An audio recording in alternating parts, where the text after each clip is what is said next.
talking for a while. Hopefully, I am now live. Let us double check. But hi, it's tea time with S.A. Crow. We are live now. So, I've been talking for 5 minutes all by myself. But we're here now. So, it is the last tea time of February for y'all. And I thought I would do a monthly recap and let you guys know what's coming up. So, turns out that I am on the last chapter of Code of Fire, which is a freebie for you guys. All you have to do is sign up for the newsletter, and it'll be coming out it'll be available to you the first Friday of March, which is next week. So that is coming to you guys, a new freebie story. It's a road trip from Texas to Seattle. And a little bit of issues between Tony and Landon. If you have been reading with us, listening, if you haven't, we are on The Fire Inside, which is book 2. And if you have been listening, you know who Landon is and who Tony is. So if you haven't, there is a playlist. So you guys can, I'm going to actually go back at some point and put all these timestamps for when I'm reading. I'm going to try to figure out how to do that and add that to the description so you can click, so you can just read or hear me read. Let's see. So that's coming out starting in March. Book 2, The Fire Inside, has its book birthday on the 7th of March. On the same day as that book birthday will be our new book baby, If the Seas Catch Fire, will come out. So you will have option to the ebook, and I will have the print one coming out the same time. So woohoo! If not the same day, it might be a few days later, but it will be available very soon. So yeah, excited. 3 books. And starting next month, I will be working on the box set. So we'll have new editions of books 1 and 2. And the box set will have 6 stories. So it will have the 3 books and it will have 3 shorts. So I can't wait to bring that to you guys and show you stuff. I've been working on some mock-ups and things like that for the cover, and getting some feedback, which is always good to have. Let's see. What else do I have coming up in March? I'm going to have a friend come and visit me. Some of you know that I have a developmental editor that has touched all of the books, and she is coming next month and going to visit, and I'm so happy because I have so many things to share with her. Let's see. I will also start editing Obsidian Vendetta next month, which is my Anne Crow pen name urban fantasy first novel. If some of y'all know that I write under the pen name Anne Crow, you can read the Kindle Vella, which links are down below, of Hematite Without Faith, which is a story that takes place between books 1 and 2, because I've already drafted those 2 books. So yeah, I'm super excited about that. I'm also doing a giveaway next month. Our New Year, New Chapter sales ends at the end of February. So I'm also doing a live stream for our Charity of the Year. Speaking of the Charity of the Year,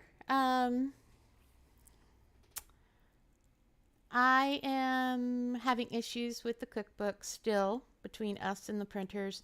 We're working on it, doing everything we can, but it has been a nightmare. Yeah, it's been very disheartening, but I have plan B if I can't get a hold of customer service. Um, so yeah, um, it's just been hard. It's been hard. It's been a very hard cookbook to get out. And I fully apologize to the store, our charity this year, and to our readers that wanted the cookbook. We are working on getting that out to you guys as soon as possible. Because yeah, that's been very difficult. But we are working on it. So let's see. So those are the writing stuff that's been happening. So hold on just a second. Let me share with you guys some stuff that's been giving me dopamine fix. So what have I been watching this month? Well, I started watching For Him. I have not finished it. We did finish Tale of the Nine-Tailed. Oh my God, it is amazing. It's on Netflix in America. It's also on a streaming channel. I think it's on IQE, I think. But it is awesome. I watched Pit Bay as the episodes were releasing. Color Rush. I think it was Color Rush. Yeah, that's Color Rush. Mr. Hart, the second Color Rush. Behind Cut. My Dear Gangster Oppa, which was good. Secret Crush, which is hilarious because Secret Crush on You has Billy, who I then watched The Sign this year and this month, and he is in The Sign. Tokyo in April is Where Your Eyes Linger, Only Friends, which is awesome. Sing My Crush, I Cannot Reach You, which is on Netflix. Stand By My Side, Close Friend 2, which is a bunch of little shorts. I didn't really like. Low Frequency. We started watching Derailment. I need to get back into that one. The Eclipse was awesome. I recommend. I watched these in the wrong order. I watched Only Friends, and then I watched The Eclipse. But these two actors were in The Eclipse first, and then they were in Only Friends. The Sign, which was amazing. I had to wait for the last episode, and it aired, and I loved watching it and watching the view numbers tick up as I was watching.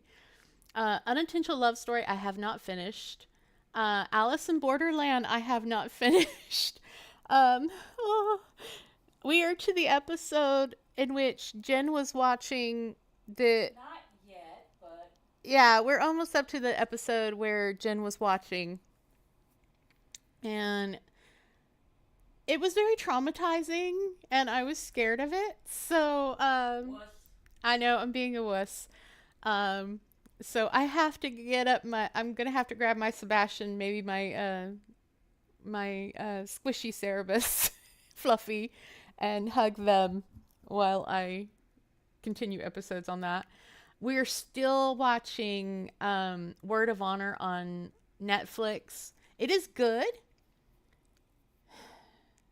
The actors are gorgeous. It's hard to follow. Like, I need a chart. I recommend Untamed. Because Untamed, in comparison, is much easier to follow what's going on. We are still watching My Demon because Jen spoiled herself, and she knows that she's going to cry. So we haven't been watching as many episodes of it. I'm still watching A Boss and a Babe, which is very good. Another two actors from Only Friends. I think this was before Only Friends 2. That was 2003. Only Friends was 2003. Wow. Okay. So yeah, same year. Okay. I've been watching some anime. I just finished Sasuke and Miyano, um, which was good. I wanted a little bit more from it. I would like to see a second season. We are watching Sign of Affection. It is dropping weekly. It is very good. The main protagonist is Death, and the guy who likes her is learning sign language to talk to her. It's so good. We are near the end of Betrayal Knows My Name. Um, it's an older anime. We are watching the anime Cherry Magic. Um,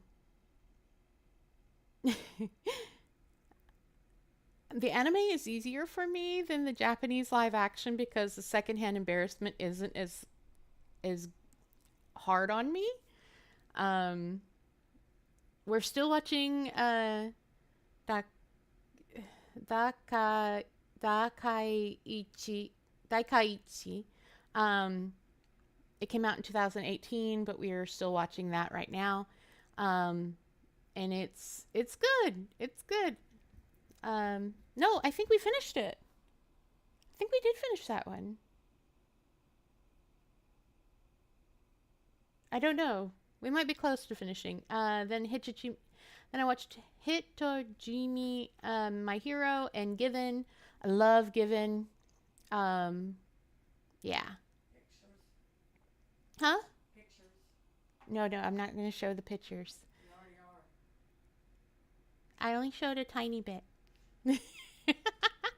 Jen is giving me issues back there. As I do. Because she does. So that's a little bit of what I watched. Oh my gosh, if you want to follow what I've been listening to, I have a writing playlist that's available to you guys, and that's what I listen to. I pop stuff in there almost daily, um, because I find something interesting almost daily. I clear up my watch history on my YouTube at the end of the month. Um, but it has finally went, okay, look, you watch too much Stray Kids stuff. We're keeping it. So, my bad. Um, but yeah, I learn new music because of the algorithm every day. So, I've been listening to a lot of new stuff, and all you have to do is sort it in newest added, and you can go from there. Um, so if you want to hear what I've been listening to, you can. Let's see what else is going on. I am having English breakfast because this morning was a little tough and I forgot to grab a new tea. Um, I just kind of was on autopilot this morning. But yeah, I think we're very close to the end of this book. So are we ready to read? Um, all right.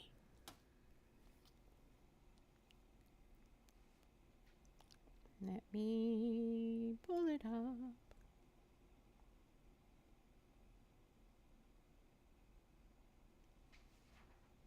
Okay. We are on chapter 27. It is a Tony chapter. The skylight in Anna's living room illuminates Elliot and Alphonse, the Fort Worth PD computer expert. They type away on their keyboards. We need him here to maintain the chain of evidence for the case against the kidnapper.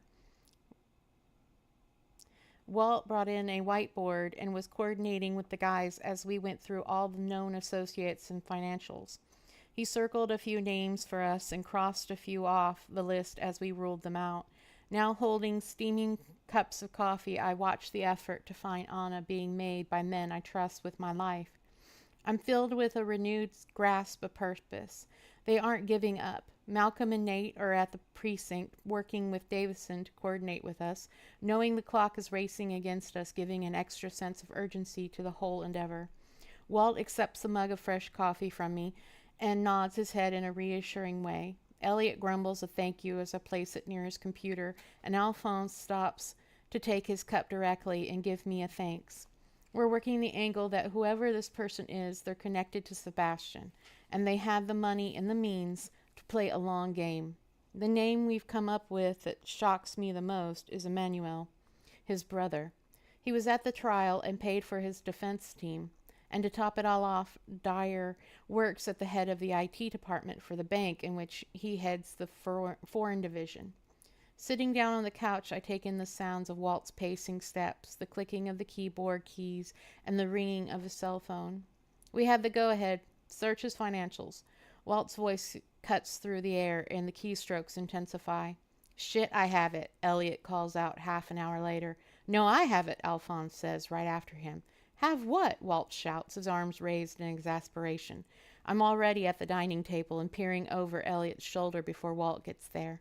Alphonse motions for Elliot to start. Emmanuel owns a company called Kennedy Corp, which is controlled by BTS International. Alphonse picks up the thread as Elliot keeps typing. BTS International is under the parent firm of Kai Diversified and Poseidon Kinner. Poseidon Kinner, CEO, is Warren Vaughn III, Elliot adds. I remember that he hired the private investigator to follow Anna. Kai Diversified and Poseidon Kinner is a subsidiary of Kennedy Corp, Alphonse sums up. Walt marks it all on the board and steps away to gain a view of the whole thing, hands on his hips with a wide stance. Give me everything you have on Emmanuel, all he owns, any ties to him. Walt springs into action, grabbing his phone and dialing as that hunter's smile spreads across his face. Detective, I think we have our man, he continues to update Davison on the new findings and connections, and then walks towards me, giving me an intense stare. Detective, I want you to call Tony with anything your people find and coordinate with him on the raid when we have a location. I nod at Walt. I've been on the bench. They've let me have my space as they take the lead, but this is my time to have a part in it. I need her home. I craved to see her at my mother's Thanksgiving table, surrounded by love and caring. I wished for the chance to wake up next to her again, to watch the sunrise shine over her blonde curls and illuminate her eyes as she blinks and stirs and reaches for me. And I know the detective will let us help.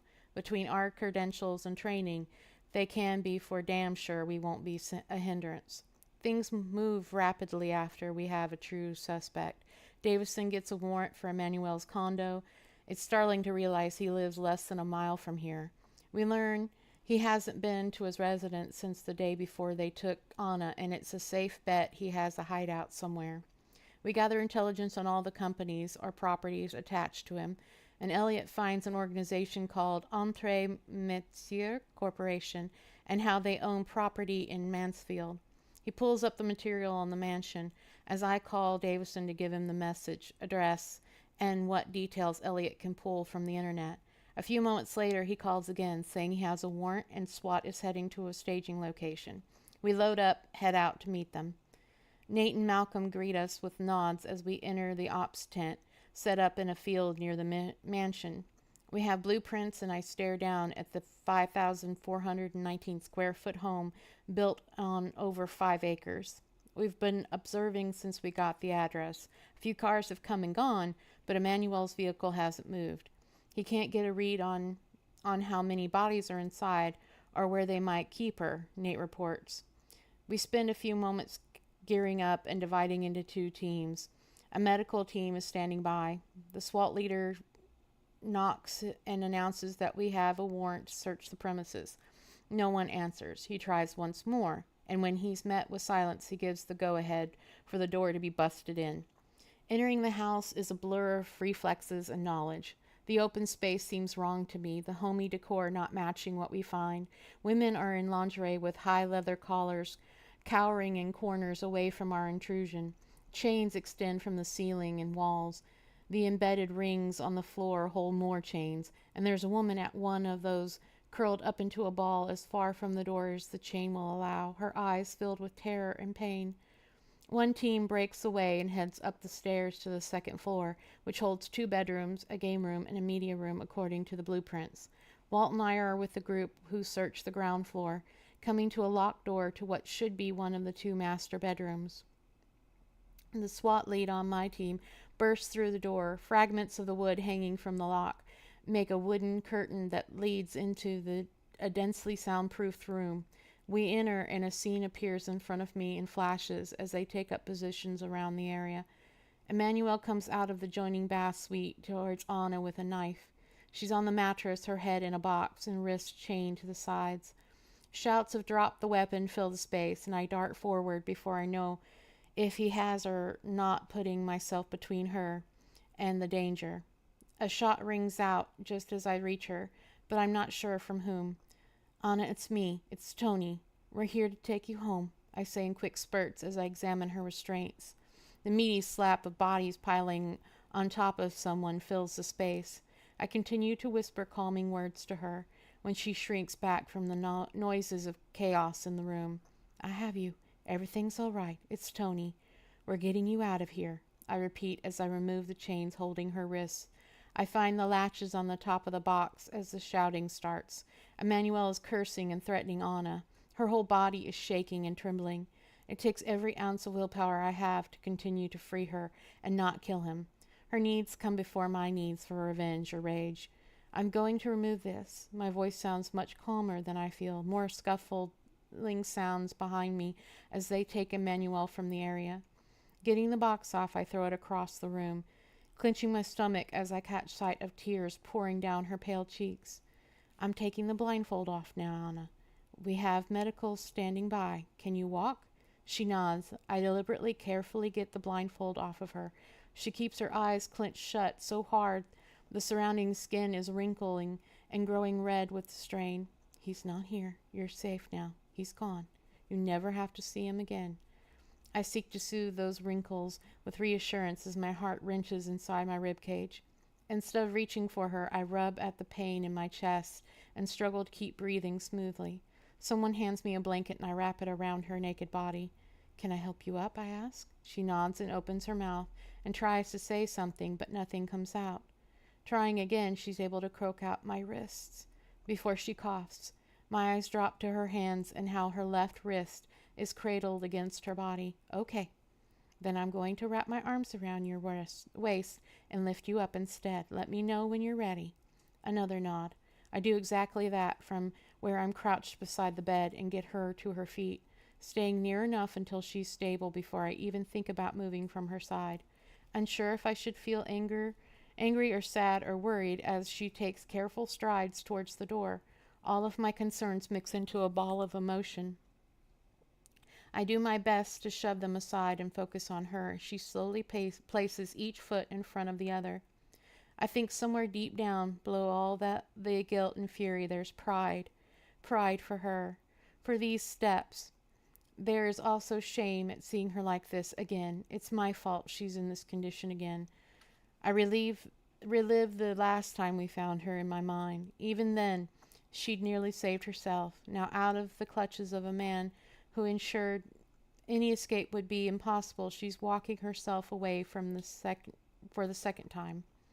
It's faint, hidden behind the bodily stress and the shaking and the injuries, but I can almost see that fire inside her. It's in the set of her shoulders, her steps, flickering with each move towards freedom.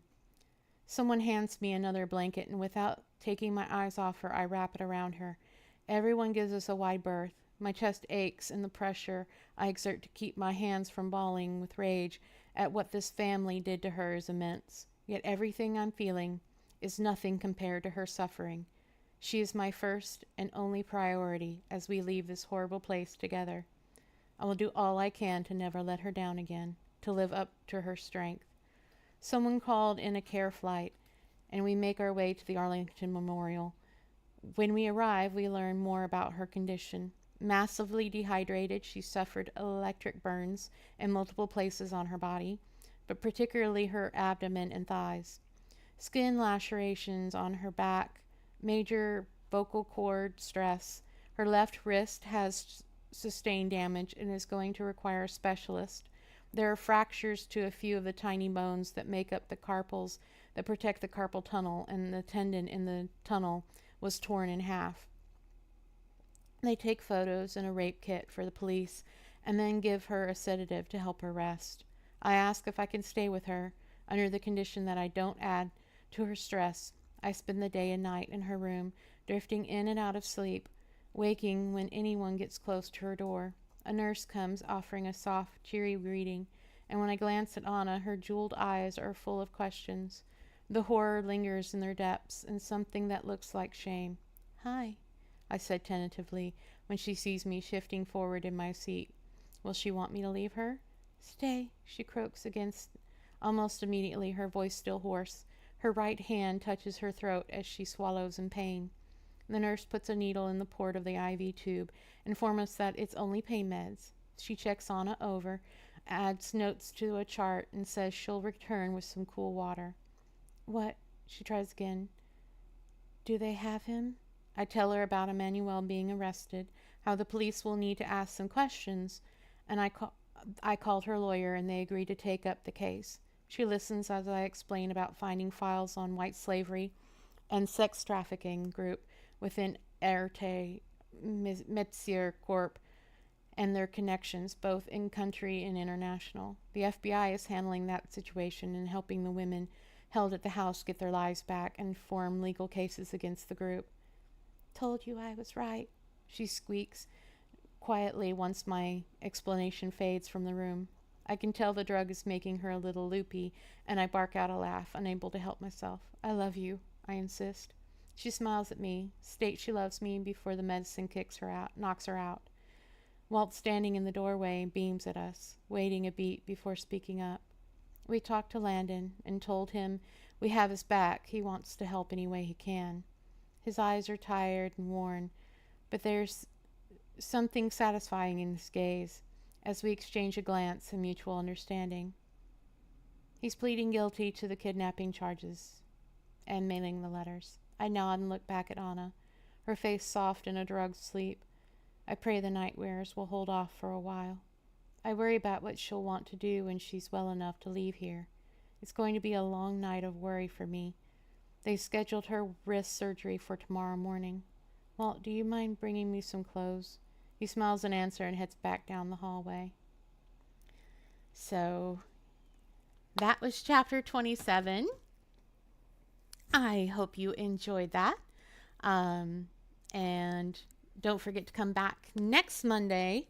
We will read chapter 28 because we are almost at the end. And then I will start reading Home Fires for you guys. So I'm super excited about that. And I hope I see you soon. Have a fantastic week, rest of your week. And I will see you guys Friday morning for live sprints, whether it's productivity or writing.